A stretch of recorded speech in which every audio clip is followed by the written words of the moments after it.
I offer these every week along with a guided meditation. Just click the subscribe link below to be notified through YouTube when I post the latest recording. Or if you'd like to join us live, which would be great, just go into the description section below and follow the link along to be able to sign up for free.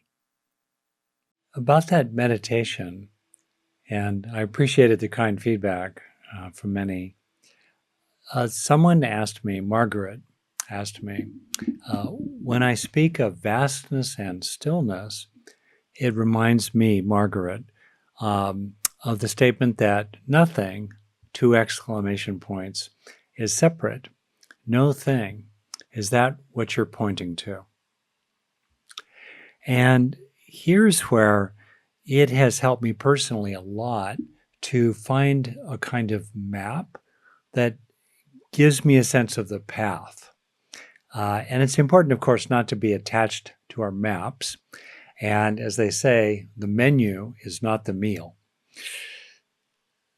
What I'm referring to, as you could see in my response to Margaret, is what I observe is that there are 3 kind of sort of layers that can be usefully understood, each in their own right.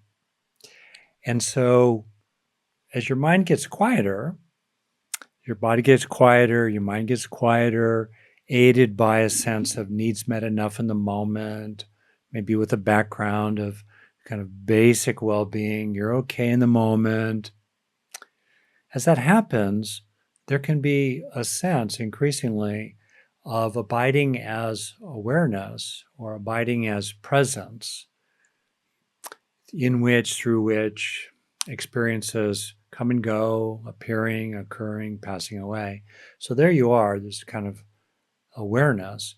And then can be a knowing of the inherent openness, vastness in awareness, in presence, with itself an inherent stillness, because the awareness or the presence is stable.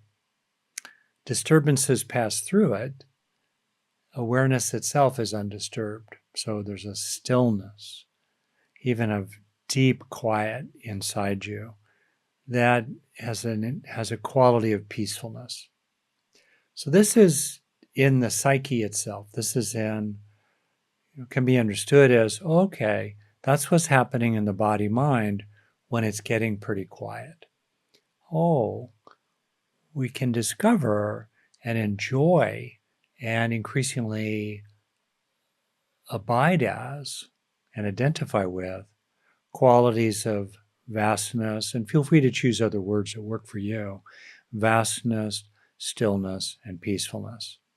That's at the level of the psyche. More deeply, or in this map, second, can be a sense of the vastness of the Big Bang universe, the inherent vastness of it, and the ways in which the universe, as the universe, is always the universe, and therefore there's a profound fundamental stillness in my poetic word, allness. The allness of everything.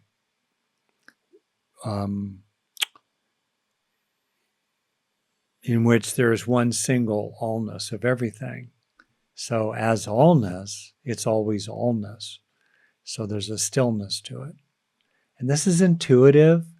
You can have flashes of this sometimes in these non-dual experiences where there's a sense of oneness, where basically you just recognize what's true, that the universe as a whole is, of course, vast. Everything's connected to everything else vastly. And as a whole, it is always the whole, and thus still. And there can be an extremely deep peacefulness that's available to you as you recognize that you yourself, your apparent body-mind, is simply a passing patterning of this all-abiding wholeness of the universe altogether. And if this is merely poetic for you or intellectual for you, no problem. This is a map that charts movement. And people really do and can increasingly be grounded in this sense of kind of an incredible inner peace. It's like the wave knowing that it's being made by the whole ocean and is itself rippling out into the ocean, and that its very nature is water. Ooh. This is an invitation, you know. And you can see what I'm describing and the distinctions I'm marking in this loose map you can find in wisdom teachings throughout the world. And I find it's really helpful to kind of clarify, are we talking about the deep stillness in the psyche, the ordinary psyche? Are we talking about the oneness of the Big Bang universe, the natural universe? Or third on the map, are we talking about a mysterious, underlying, ground of all that is absolute or that is unconditioned, in contrast to the conditioned unfolding of the Big Bang universe? Unconditioned, timeless, in contrast to the time-bound unfolding of the natural universe. And that's the ultimate ground of all. The Buddha pointed to it in his use of the term unconditioned, or he described it mainly through negation, the deathless, the unborn, the undying. He didn't go further, as various religious traditions might, with languaging like spirit or divine or God. It kind of stayed with sort of minimalist, unconditioned, vastness, boundlessness, timelessness, thus stillness, and in which a profound ultimate peacefulness can be found, which was his own journey of awakening, moving into cessation and then returning. Profound peacefulness, nibbana, nirvana. So that's the third. And we can have intuitions of that third if we do. We can have a sense of it. We can even have a sense of it commingling with the conditioned, relative, unfolding universe in which our bodies and minds, mainly live. If you don't relate to that third step, as and many do not, it's okay. I'm not going to argue about it. I will say that many of us, including me, have a very real felt sense of it and informed belief in it. And in my view, that is what the Buddha was pointing to in that third step. He was pointing to that in his movement through one conditioned experience after another into the ultimate basis for a lasting happiness and peace, the unconditioned, that third step. So I'm pointing to all three of those in that meditation and respecting you, frankly, to do something that, as I grumble, that many teachers of mine in my early encounters with Buddhism, they just weren't willing to really name and invite the second and especially the third level, depth. And to me, that's kind of condescending. And I don't want to do that with you. And if it's not real for you, it's not real. It's really okay. Or if it's real for you, but you're not there, like the top of Mount Everest is real for me, I'm never going to be there. Frankly, it seems like a lot of work to get up to the top of that sucker these days. Anyway, now I'd like to talk with you about something that's very practical and psychological. And that has to do with three fundamental words, and I'm going to tell you what the words are, that are, I would say, at the essence of 90% or more of the early teachings of the Buddha. In the later evolutions in the Mahayana traditions and Tibet and Chan and Zen and even Pure Land. They're different elaborations, but in the core of the Buddha Dharma, I'm going to argue that a lot of what the Buddha taught boils down to 3 words.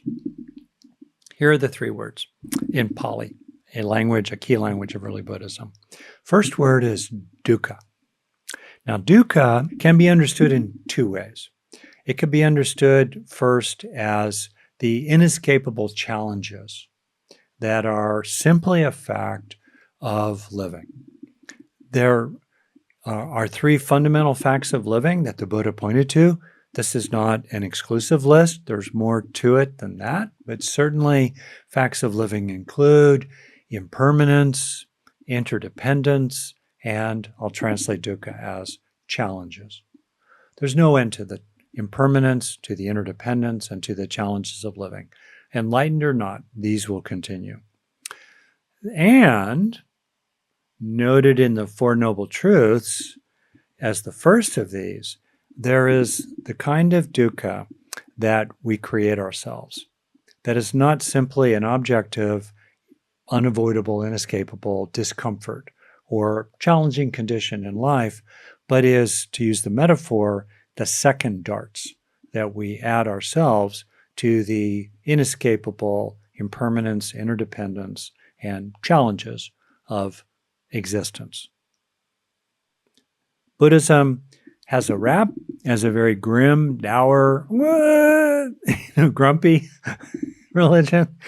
And in some ways, the fact that it squarely faces the first dart, inescapable dukkha, and the second dart of the mental reactivity and anguish and suffering we create ourselves, the fact that Buddhism really foregrounds those things, helps people really appreciate it.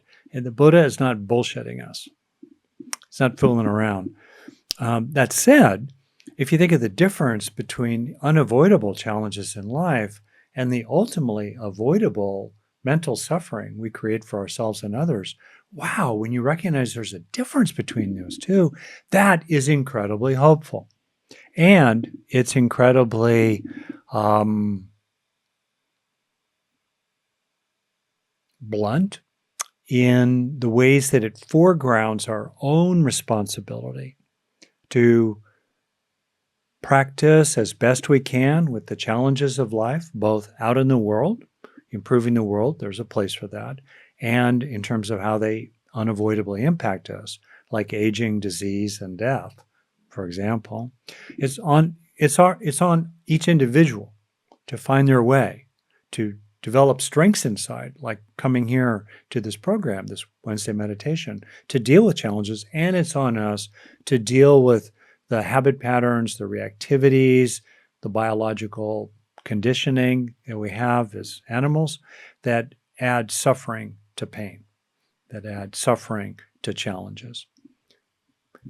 So we have both a beautiful, hopeful opportunity and a clear-eyed recognition of our own responsibility to do something about that opportunity. Super hopeful, I think. Second word. So now we have, and I'm going to speak mainly here about dukkha in either of its 2 forms, inescapable first dart dukkha and the dukkha we construct ourselves, second dart dukkha. Now I'm going to introduce a second word, sukha. Sukha contrasts to dukkha. Sukha is the root of the word in the Indo-European languages, Sanskrit at their root, for sucrose, and thus sugar. Sukha has to do with enjoyable experiences of all sorts. There is the momentary sukha of drinking a little water if your throat, like mine, is getting a little dry. There is the physical sukha of a deeper, fuller breath. There is the sukha of watching our children thrive. The sukha of watching a kind of a cute little kitten video. There's the sukha of knowing that you put in a good day's work and it's honorable, no blame, good for you. Right? Sukha. So we have sukha in contrast to dukkha. Now, it is true that all sukha, all that is involved with well-being in simple ways and in very subtle and vast ways, all those experiences, like all experiences, both dukkha experiences and sukha experiences, are impermanent. We don't mind dukkha experiences being impermanent. We tend to not like it when the sweetness fades. But on the other hand, if we, and I'll get to this, can allow sukha to arise and allow it to persist and allow it to pass away, then we don't add dukkha to it. Okay, so, and I like the fact that these words rhyme, dukkha-sukha. Okay, now, there's a third word, very important word. I think arguably it's the most important word, probably, or it's in the top 5. Maybe they're all tied for first place. I'll have to think what the other 4 are. Nominations are welcome. This is the word tanha. So we have dukkha, D-U-K-K-H-A, sukha, S-U-K-H-A. This is the way they're typically spelled in English. These are ancient, ancient, ancient words. And then we have tanha, which is typically translated as craving. Tanha is the second noble truth. There is craving. And when craving and the cause of second dart, dukkha, the cause of, I'll say, suffering, distinct from challenges, the cause of suffering, or certainly a fundamental cause of suffering, arguably the deep root cause of suffering, is tanha, craving. Now, craving can sound like, oh my gosh, I got to get my heroin. I've never experienced that, but I've nearly drowned. When I was panicking during the drowning experience, I really craved air. There's a place for craving, which is characterized in the body. It feels like pressure, insistence, must, drivenness, demand, being really revved up, maybe. You got to run into a burning building to get your kid out or his teddy bear. I was there one time. And your dissertation disc for your PhD and your car keys and your shoes. As I ran into the apartment building with my wife yelling at me, "Don't be stupid, don't be stupid."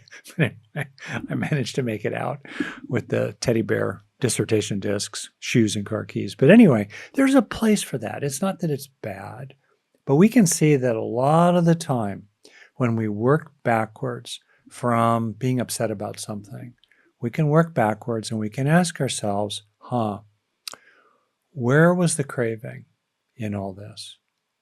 Challenges occur. Let's say other people frown at you or say something, or they, don't like something you're doing. Is it it's maybe unpleasant, okay, but what made it even worse in your own mind? Probably some form of craving, subtle or gross. Insistence, demand, often a lot of self-contraction around it. The Buddha is basically calling us in a whole variety of ways to be mindful of craving and gradually decondition the habits of craving. Now, very, very briefly, I'm going to summarize a whole bunch of stuff. When you look at craving neurobiologically, there are essentially 3 things we can do. Number 1, so craving is a response to an unmet need. Animals crave related to their needs. This is really important to address. People don't tend to talk about this in Buddha world, but it's cravings about needs. All right, what do we need? To the extent that we can intervene in the world with all kinds of things, good plumbing, fresh water, no more global warming, civil society, safe neighborhoods, stop signs, neighbors who control their dogs barking in the middle of the night. to the extent that we can intervene in the world to meet ordinary, reasonable human needs, that's a good thing. That will reduce the basis for craving. If you're running for your life in a war zone, of course you are craving things because you're not safe. You're not fed. Your children are not fed. There's a lot of hostility and hatred flying around. Of course craving will arise. So number one, intervening in the world, in our relationships, in our neighborhoods, in our buildings, in society altogether, to reduce unmet needs, to meet ordinary natural human needs, and to look for models in the world of communities and countries that are more successful at this in general than many, many other countries in the world. Okay, that's worth doing. That's engaged Buddhism in part. Second major thing to do, with second and third have to do with our own minds. Second, build up various psychological strengths inside, resources, skills, emotional intelligence, secure attachment, executive functions, self-worth, insight, so forth. Build up these qualities inside, these strengths, so that when challenges come, you can meet them with a mind that is and body that is generally free of craving, or certainly not hijacked by craving. If we don't have the strengths we need inside ourselves to deal with the challenges that come to us, of course, then our needs become unmet, and then craving follows. But if challenges come and we still find ways to meet our needs in the face of those challenges and meet our needs skillfully, there's no basis for craving.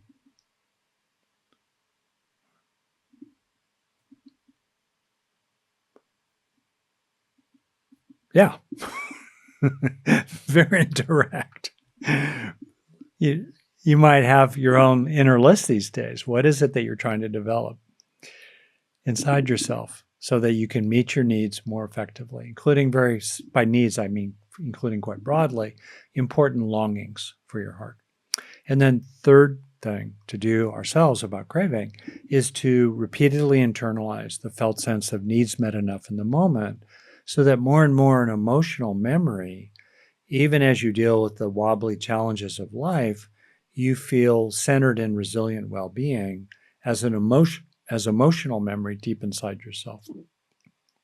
So that when challenges land on you, there's already a felt sense of an enoughness, of peacefulness, contentment, and love inside you.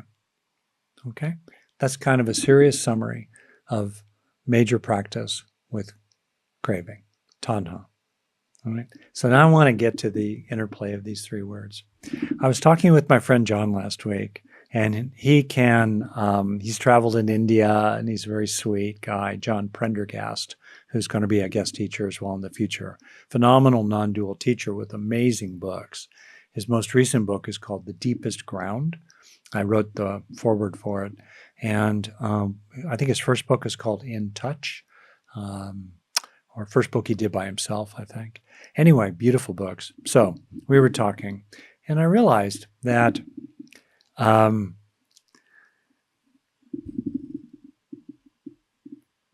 there is Sukha-sukha, Sukha-dukkha, dukkha-sukha, and dukkha-dukkha. All right. So bear with me here.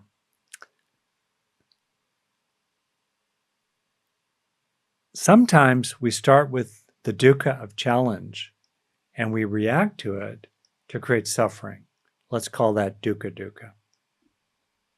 Okay? Now, other times there is a challenge, and the managing of that challenge, the engagement of that challenge, leads to sukha, leads to a reward, a fulfillment. Maybe a feeling of accomplishing something. Maybe the challenge is how it's scary to speak from your heart in an interaction or relationship. Maybe the challenge is lifting that weight or holding that yoga pose. Maybe the challenge is grinding it out as I did in 3 separate grad schools. the challenge of waking up in the middle of the night to walk your baby up and down the hallway. And yet the managing of that dukkha can lead to the sukha of fulfillment, gratifications of rewards, setting yourself up in life to be able to build things and make things and have things. Perhaps the dukkha of how it's scary to assert yourself in a relationship or speak from the heart in your relationship can lead to a good outcome. That's the dukkha that leads to sukha.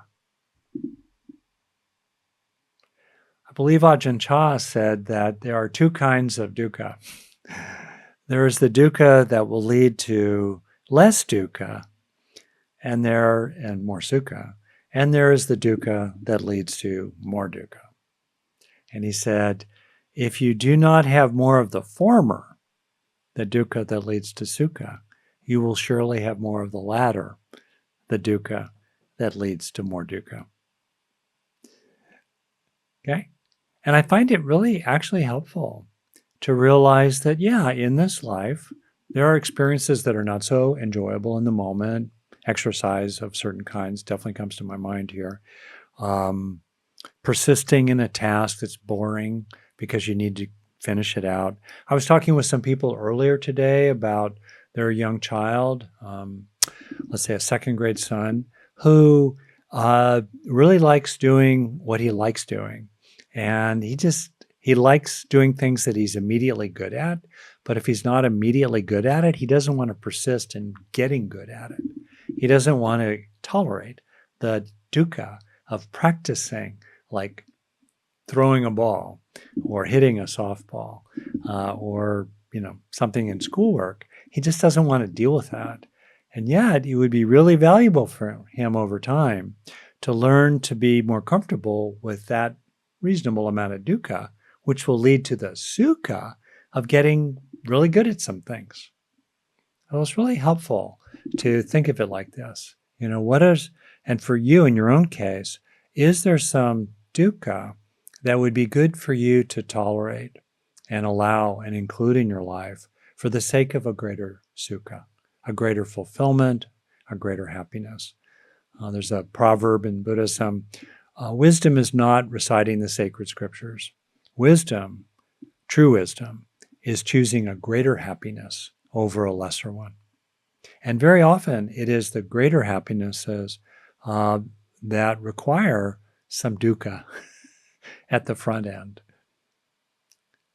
Sitting in meditation sometimes, disengaging from, watching another episode of a TV show and instead getting to bed at a reasonable hour so you can get up the next morning and, meditate or, organize your day.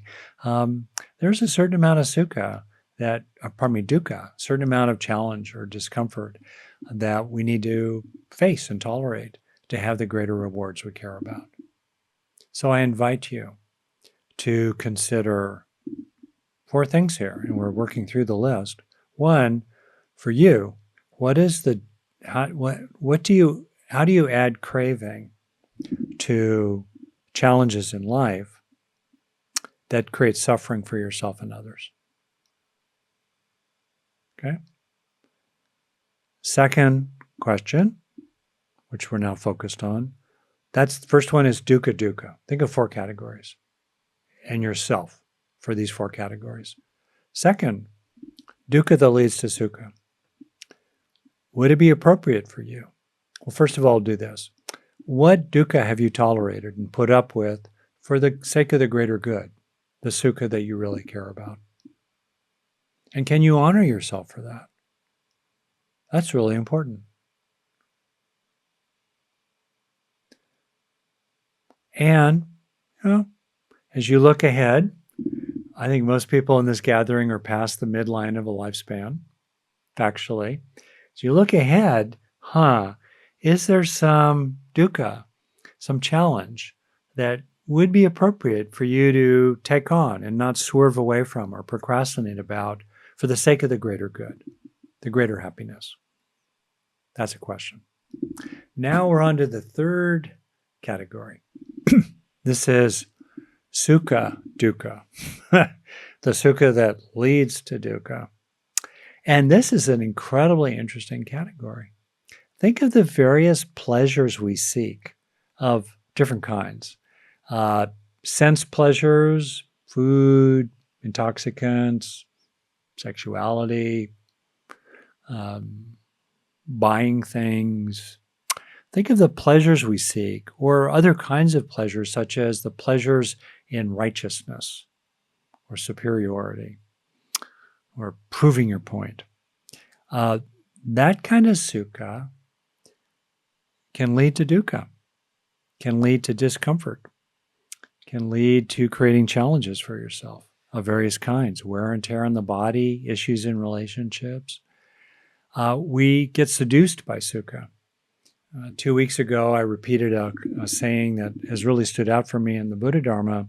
The Buddha was basically saying, as you go through life, be aware of three things: the gratification, the danger, and the escape. Thus, the gratification means that there's some sukha present. The honeyed tip.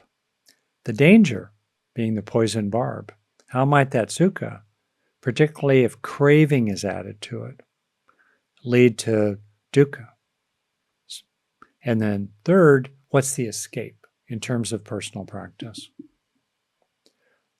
So for myself, I observe good intentions. Sukha starts with good intent. Oh, wow, it would be really helpful, to advise my adult kids about how to live their life better. Yeah, what a good idea. That's sukha. And, it's a passing thought, fine. But if I get driven around that, like I want them to agree with me, or I want them to pat me on the back, oh, what a wise father I have. Ooh, slippery slope. That's the sukha. That's the gratification leading to the danger. It's going to get me in trouble. And the escape just about always involves the release of tanha, the release of craving. Okay. So it's very helpful to contemplate on the sukha that leads to dukkha. I think politically these days, there's a lot of opportunity here. There's the initial, I'll call it sukha, of appropriate moral outrage at this or that, or a sense of camaraderie and fellowship with others who are similarly, let's say, outraged. That's kind of where it starts. That alone, very understandable, very much in the service of good. But we can be aware of where that outrage and that sense of, commonality becomes helpless, seething resentment. Now we're in dukkha land. Sukha has led to dukkha when craving tanha gets added. Sukha plus tanha equals dukkha.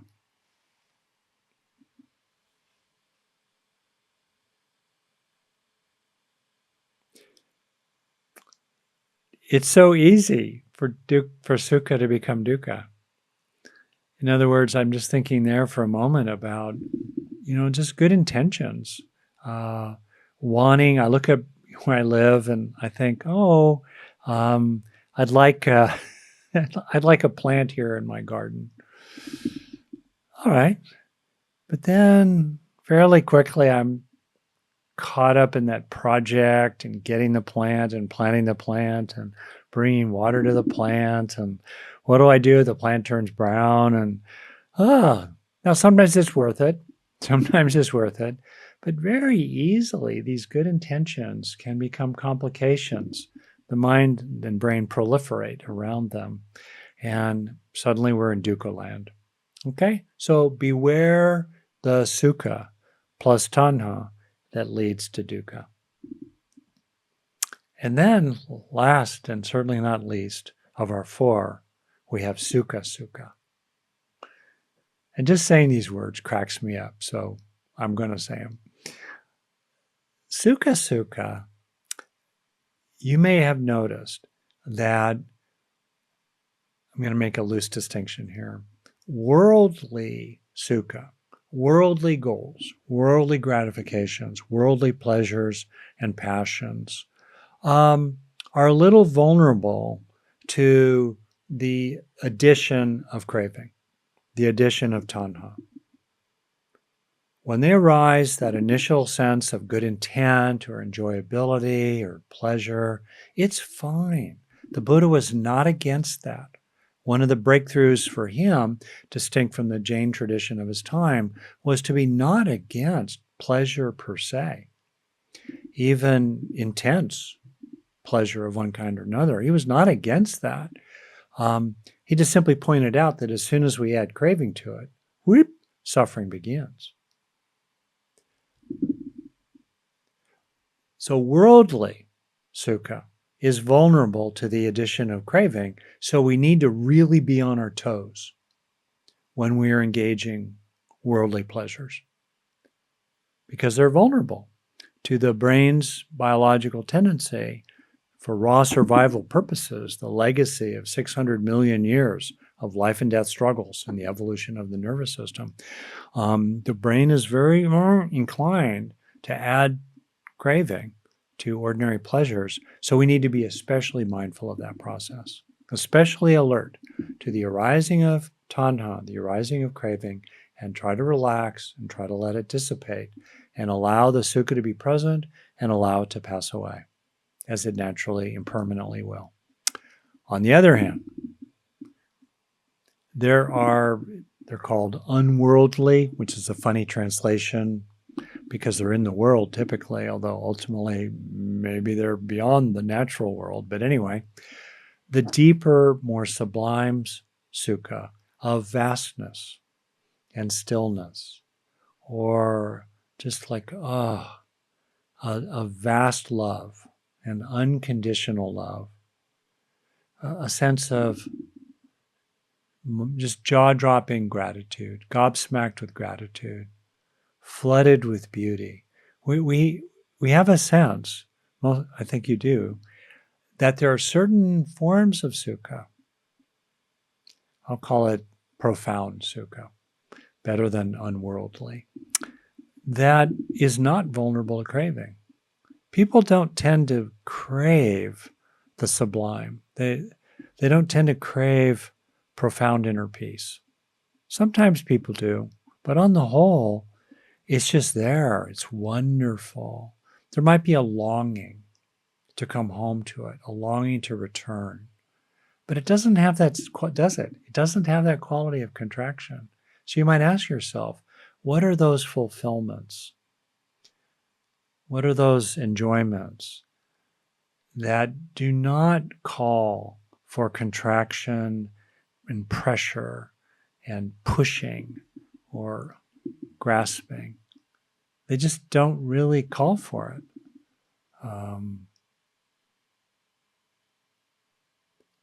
And that kind of sukha generally does not lead to dukkha. That is the fourth category of sukha-sukha. And it is simply true that as people ground themselves in those three layers of the depths that we explored in the meditation, each one of those is a sukha that does not lead to dukkha. I suspect as we finish the meditation, you might have been glad that the bell rang. On the other hand, you might have thought, oh, this is so sweet.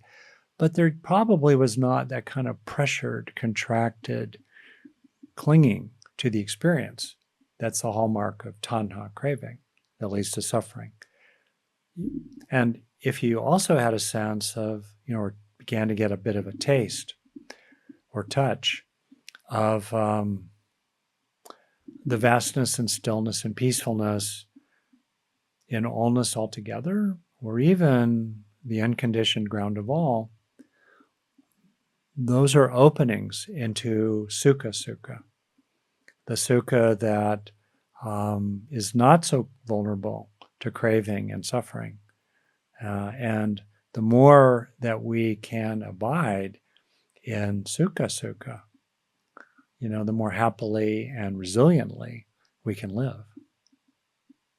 And also, of course, the more that we can endure and tolerate and even choose appropriate dukkha that leads to sukha, healthy dukkha, that's good. And also the more that we can be alert to the tendencies of sukha leading to craving and thus dukkha, the better. And then last, of course, when we face dukkha, challenges of life, try to minimize our reactivity to it so that the dukkha of challenge does not lead to the dukkha of suffering when we add tanha to it.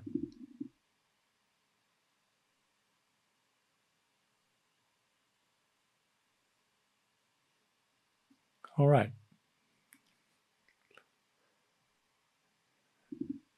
Dukkha, sukha, tanha. So much is summarized in how we practice with dukkha-dukkha, dukkha-sukha, sukha-dukkha, and sukha-sukha. I hope this was useful to you. Where does the sukha come from? Marilyn asks. I watch the goldfish in my pond rising to eat the food I give them once or twice a day. They're having some sukha moment. There are natural bodily pleasures. There's the relief of escape from danger. There's the reassurance of, someone caring about you. These are natural, I think. Those are worldly forms of sukha, going to my distinctions. Certainly culture and conditioning and biology shape what is pleasurable for someone, not so for others. I have friends who love opera. For me, I think it's incredibly skillful, and I would rather spend the next 2 hours doing almost anything else. But that's me. I'm a uncultured lout. People like different things.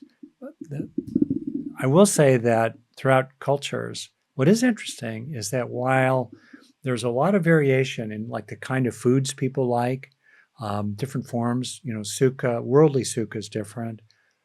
Profound sukha tends to be really similar in its account, even across all kinds of cultures. I think because it's extremely deep in us. And so there's not so much variation about it. It's like profoundly inherent. Okay, I think, let's see, anything else?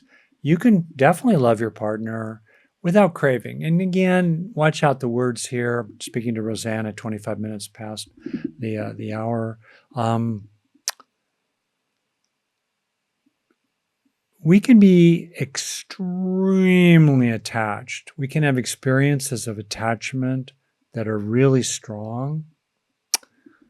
And you can also be aware of the subtleties of possessiveness, the refusal to face the ultimate impermanence of the body of your partner and your own.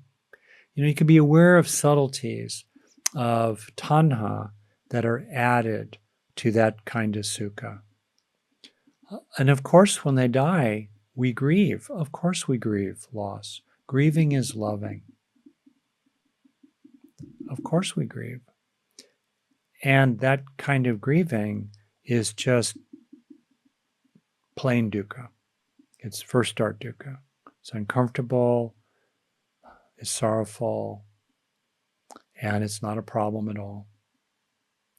So yeah, you can, and for me, what's really interesting, and I'll leave you with this for your own practice, is to explore how to be right in the middle. Because everybody here, just about, I think everybody, is not a monastic, we're householders. How can we be right in the middle of eating a really good meal, or right in the middle of doing something we really care about, while being at a deep place inside, like independent of it as an experience, and free in our relationship to it, and profoundly undisturbed in the core of our being, profoundly still, profoundly stable in the core of our being, even as 99.9% of us is really cheering on the Golden State Warriors to make it further in the playoffs, but it's not going to happen, right? That's a great exploration, isn't it?